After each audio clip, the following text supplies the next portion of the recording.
ആന വിരണ്ട് 3 പേർ മരിച്ച സംഭവത്തിൽ സർക്കാർ നിയമ നടപടികളുമായി മുന്നോട്ടു പോകുമെന്ന് വനം വകുപ്പ് മന്ത്രി എ.കെ. ശശീന്ദ്രൻ പറഞ്ഞു.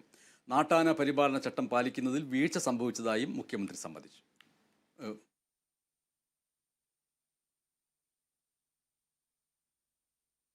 ആനയിടഞ്ഞ അപകടമുണ്ടായ മണക്കുളങ്ങര ഭഗവതി ക്ഷേത്രമാണ് മന്ത്രി എ.കെ. ശശീന്ദ്രൻ ആദ്യം സന്ദർശിച്ചത്.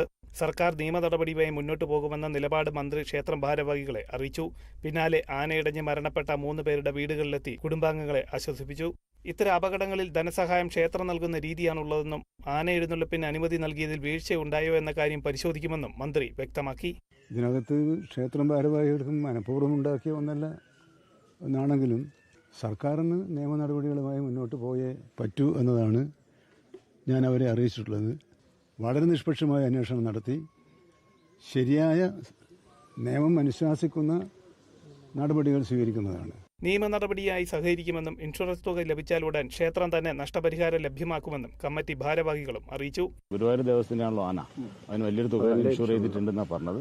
അപ്പോൾ അത് നമുക്ക് കിട്ടും. അതുകൊണ്ടൊക്കെ തന്നെയാണ് ഗുരുവായൂർ ദേവസ്ഥത്തിന് ആനയെടുക്കാനും കാരണം. നമുക്ക് എന്തെങ്കിലും സംഭവിച്ചു കഴിഞ്ഞാൽ അതിൻ്റെതായ ഒരു തക്കതായ നിയമം ഉണ്ടാവും എന്നുള്ള പരിരക്ഷ ഉണ്ടാവുന്നത് കൊണ്ട് തന്നെയാണ് നമ്മൾ ഗുരുവായൂർ ദേവസ്ഥ തന്നെ എടുത്തത്. 6 ആന വരെ എഴുന്നള്ളിക്കാനുള്ള സൗകര്യമുണ്ട്. 4 ആനയുടെ പെർമിഷൻ കിട്ടുകയും ചെയ്തിട്ടുണ്ട്.